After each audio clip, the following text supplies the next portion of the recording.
13h et presque 32 minutes. C'est Crime Story, les rendez-vous d'Alfred Hitchcock, racontés par Serge Sauvian.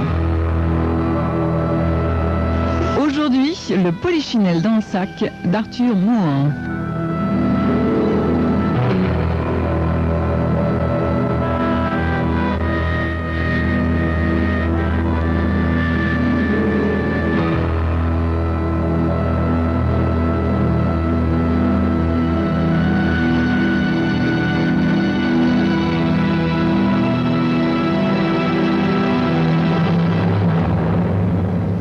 Le bancal et moi, on est assis dans la salle du Katzi Bar.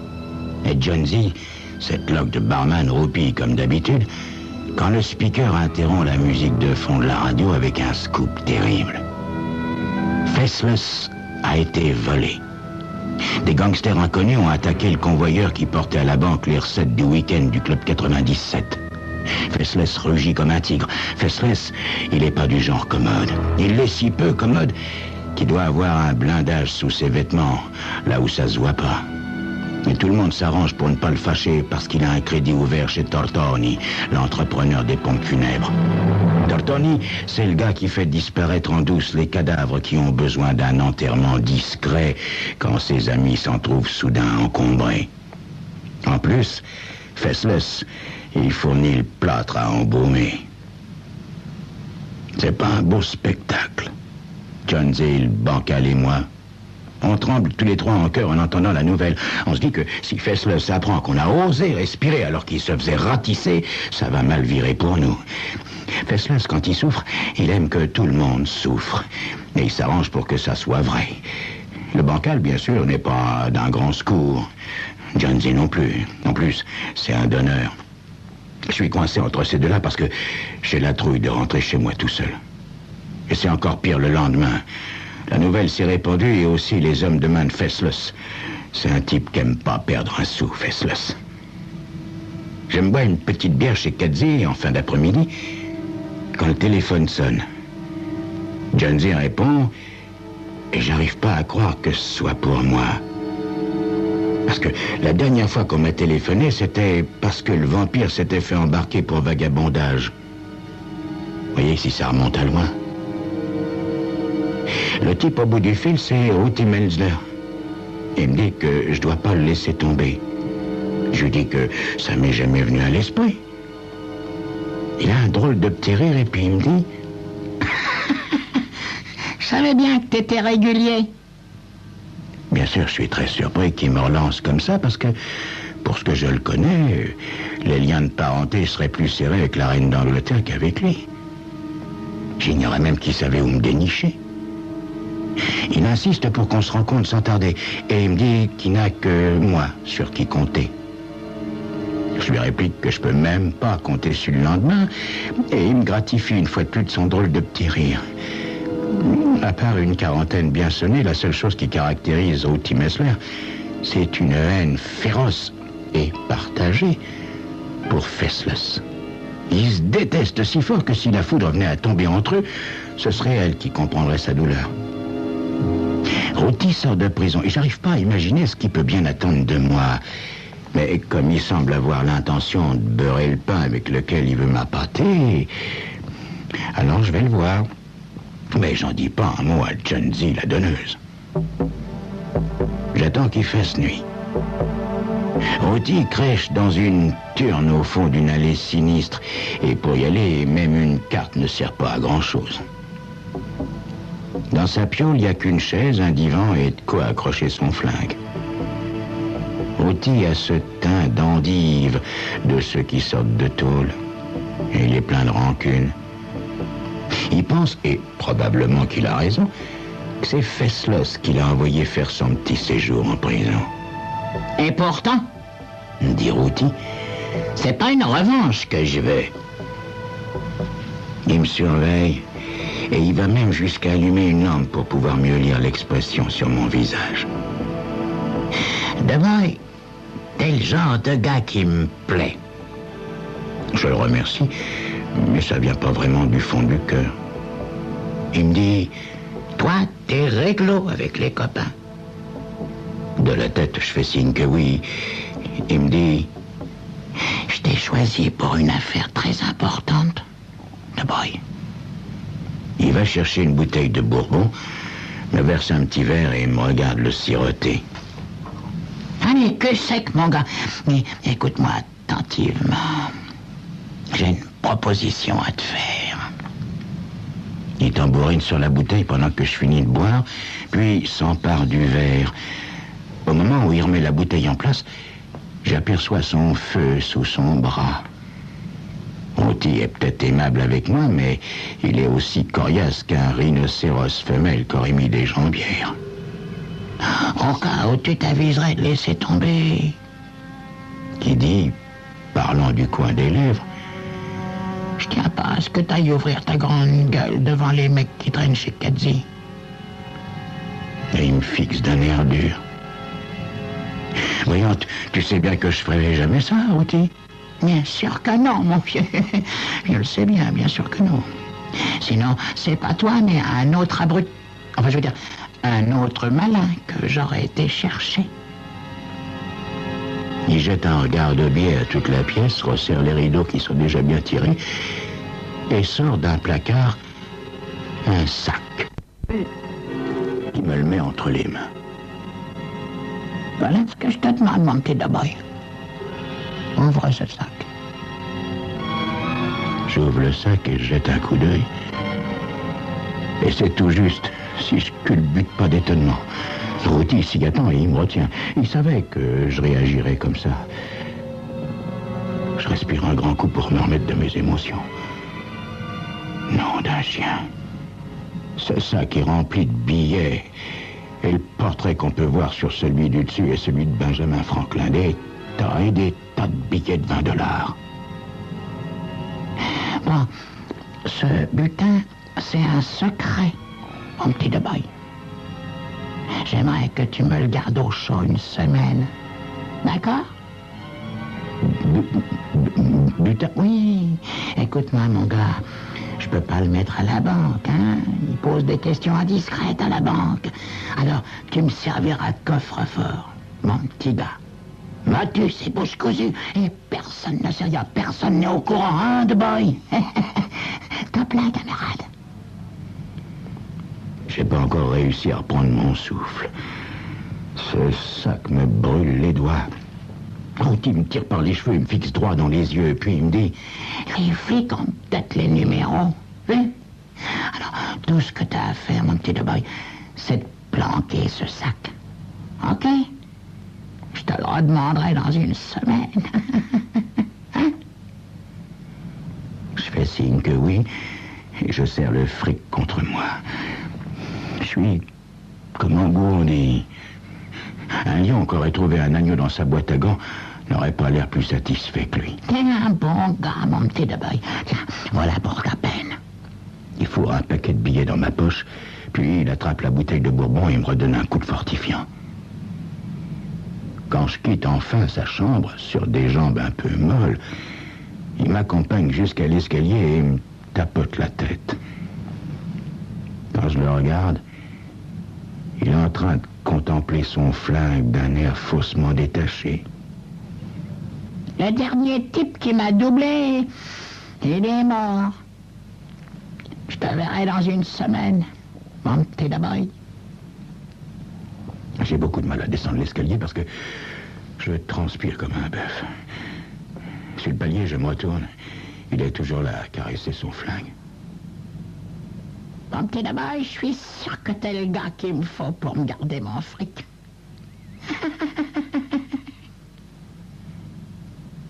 Quand je referme sa porte, il fait noir dans l'entrée et soudain je me sens très seul.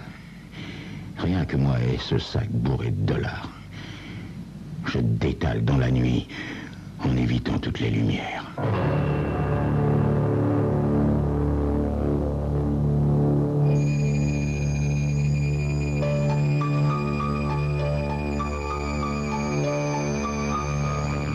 Comment je vais cacher ce sac? Comment je vais garder ce secret pendant 8 jours? C'est ce que vous saurez dans quelques instants.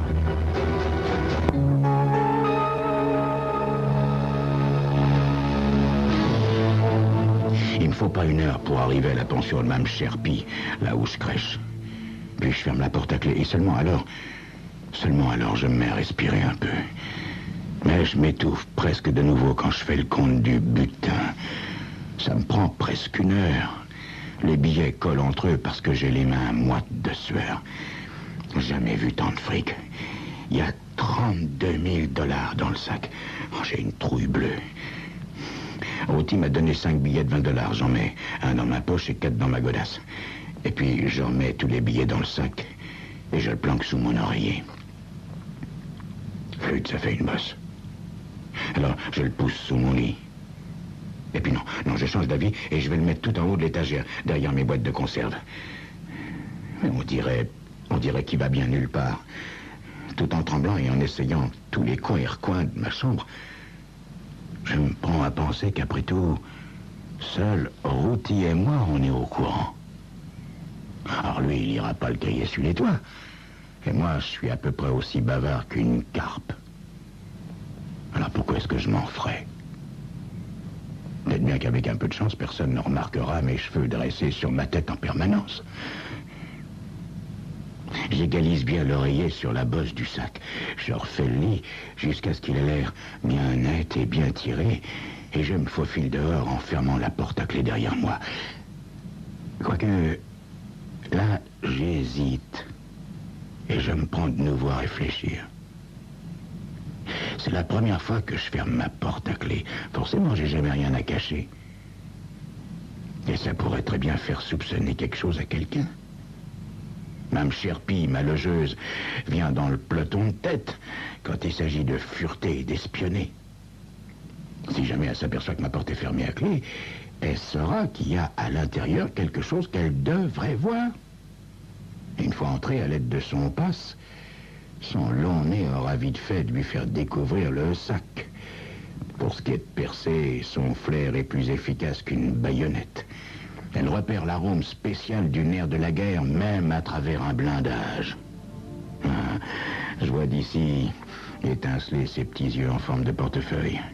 Et puis je la vois prendre le saquet et le premier train pour Pétaouchnok. Et alors, une semaine d'avance sur Ruti ne me sera pas suffisante pour que je fasse mes prières. Non. Je rouvre ma porte et je me reglisse à l'intérieur de ma piole et je m'assois sur le sac. Lui et moi, on est collés. Je passe la journée à gamberger sans manger et ce qui est pire, sans boire. Puis, épuisé, je me couche. Et je m'endors, affalé sur le sac. Au bout d'une longue nuit, alors que je ronfle encore, Mme Sherpy entrouvre la porte de ma piole et me crie: Dabaye, mon petit Dabaye, t'es recherché par les flics ou quoi? Je lui dis que non, enfin, pas que je sache. Elle dit qu'elle trouve bizarre que je sois resté enfermé. Serrant le sac sur mon cœur, je lui conseille d'aller voir ailleurs si j'y suis. Mais il fait jour, mon petit Dabaye. Ben j'y suis pour rien, que je lui réponds. Elle ouvre la porte juste pour fixer sur moi ses petits yeux en vrille. Janzi m'a dit que t'avais reçu un petit coup de fil, mon petit Dabaye. Là, je tique. Je la vois qui scrute la pièce comme si elle voulait la cambrioler. Je lui crie que c'est bien mon droit de recevoir des petits coups de fil. Mais je sais qu'elle croit que je suis enfin tombé sur le Saint Graal. Janzi a été semé une nouvelle graine qu'elle porte entre les oreilles. Elle ne serait pas plus soupçonneuse si j'avais sorti le drapeau de la mafia. Je m'habille en vitesse, je prends le sac et je descends en douce dans la rue. Je sens ses yeux dans mon dos et je sais très bien qu'elle va fouiller ma chambre. Chez Kadzi, je trouve Janzi, la donneuse, en train de faire des mots croisés, la langue entre les dents. Il me regarde en tortillant sa maigre moustache. Salut, Dabaye, qu'est-ce qu'il y a dans ton sac? Une moto, que je lui réponds. Son visage s'éclaire un instant, puis il fronce les sourcils. Fasla s'est venu avec quelques gars. Il avait entendu parler de ton coup de fil. T'avais qu'à pas lui raconter, pauvre mec. Oh, c'était si important? En tout cas, c'est sans rapport avec Fessless, c'était... Je me mords la langue. Son visage se rembrunit. C'est donc un scroute que t'as dans ton sac, Dabaye? Non, c'est... Je m'arrête de nouveau brusquement et je plaque mon billet de $20 sur le bar. Donne-moi une bière, Jonesy. Jonesy contemple le bifton de vin et il en oublie de respirer. Oh, tu l'as trouvé où? Hein? Parce que là, il dit que presque tout son fric est en billets de 20 sacs. C'est pas lui! Je l'ai eu! Il en a les oreilles qui se dressent visiblement. Ben, je comprends pas, de boy. Hier, t'avais pas un rond. Ouais, mais aujourd'hui, on est aujourd'hui. Jonesy me tire une bière blonde et me la glisse sous le nez. Il sourit. Il sourit comme une belette qu'aurait attrapé un mulot. Tu sais, de boy, Faceless, ces voleurs, ils les cherchent comme qui dirait Satan courant après les âmes des pécheurs. Tu vois ce que je veux dire? Qu'est-ce que t'as dans ton sac? Y a rien dans mon sac. C'est ça, c'est ça. Un sac plein de rien, hein? À d'autres? Jonesy se cure les dents avec ses ongles. C'est qu'on lui en a piqué un sacré paquet, tu sais, à Faceless. Tu sais combien? Je fais signe que non. 32 000 $, mon petit boy. J'avale de travers le souffle coupé. 32 000? Les nouvelles vont vite. J'en suis tout retourné. Et je laisse tomber le sac par terre. Un paquet de fric commence à gicler, mais je m'empare du sac et je réussis à le renfourner avant que Jonesy n'ait eu le temps de voir ce qui se passe. Mais qu'est-ce que t'as, mon petit boy? T'es nerveux comme un sénateur au jour du jugement dernier. Ah, rien. Et puis je me mords la langue parce qu'il nous regarde. Moi et mon sac d'une façon très spéciale. Et j'aime pas ça du tout. Je pose le sac derrière moi et je crie « Mais y a rien dans ce sac! Pas de fric! Rien !» Et je sors en courant par la grande porte pour rentrer de plein fouet dans le bancal. Il cherche à m'éviter, mais je le heurte quand même, sans le faire exprès. Je lui atterris sur le foie. Dans la mêlée, je fais une fois de plus tomber le sac, mais je l'arrache de dessous son postérieur. Et je file comme un malpropre, le sac serré sur l'estomac. Quand je me retourne, la bouche du bancal est si largement ouverte que j'aperçois les œufs qu'il a mangés pour son petit déjeuner. Je passe près de 2 heures dans le parc. Mais je suis obligé de changer sans arrêt de place parce que les pigeons croient, en voyant mon sac, qu'il est rempli de graines. Et comme je reste immobile, ils me piquent les chevilles. Je finis donc par retourner à la pension et dans ma chambre. Mme Sherpy passe la tête dans l'entrebâillement de la porte. Qu'est-ce que t'as fait, mon petit boy? Faceless, tu cherches. Faceless! Et voilà que je tombe du lit. Mme Sherpy ne me répond pas. Elle reluque la liasse de bifton qui est tombée par terre à côté de moi.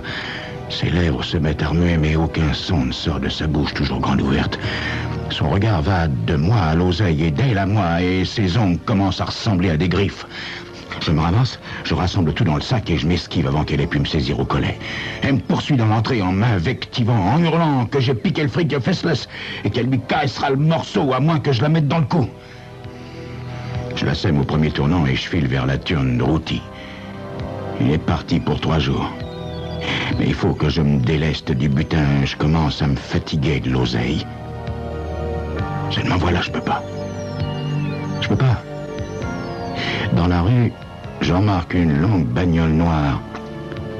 Et Faceless est assis à l'arrière. On dirait un requin blindé. Et quand je cours sur le trottoir, la voiture me piste. C'est pourquoi je suis forcé d'entrer à l'agence de la Banque nationale principale. Je me faufile dans un bureau et un rond de cuir m'ouvre un compte. Je dépose le butin de Routy. J'aperçois Faceless et ses hommes qui m'attendent dehors. Leur moulin en marche pour se garder les pieds au chaud. Moi, j'ai une telle trouille que je remarque à peine les flics quand ils me font décoller de ma chaise. Alors, c'est toi le rigolo avec les drôles de billets? Comment, monsieur l'agent? Ils sont faux, dit le caissier, en montrant le sac de Routy. Ils sont tous faux. Le flic dit: allons de bain, dis-nous d'où ça vient et on t'aidera peut-être à n'en prendre que pour 10 ans. Hein? Moi, bien évidemment, Motus et bouche cousue. Une vraie carpe. Le lendemain, Fessless vient me voir dans ma cellule. Il a très chouette allure dans son costume rayé tout neuf. Je suis certain qu'il vient pour me régler mon compte avec son couteau. Mon petit Debaille, tu m'as sauvé la vie. Qu'est-ce ça? Moi, monsieur Fessless? Oui, mon gars. Je t'explique. Comme ils pouvaient pas me coincer, faute de preuves, les fédéraux ont imaginé de piquer le fric à mon convoyeur. C'est ce minable de Routy qui s'en est chargé en échange de sa liberté conditionnelle. Et puis, les flics ont remplacé les vrais bifetons par des faux. Et si t'avais pas été aussi malin, je te serais tombé dessus et c'est moi qu'aurais plongé pour 10 ou 15 ans pour faux bifetons. Tu comprends? En mettant le fric à la banque et en écopant à ma place, tu m'as sauvé, mon petit Debaille. Je vais donc t'avancer le montant de ta caution. Mais si tu plonges, je t'assisterai. Parole d'homme. Vous voyez, on peut dire ce qu'on veut de Fessless, mais c'est un homme de parole. J'ai plongé, j'en ai pris pour 10 ans. Et il m'a assisté pendant 10 ans. Oui.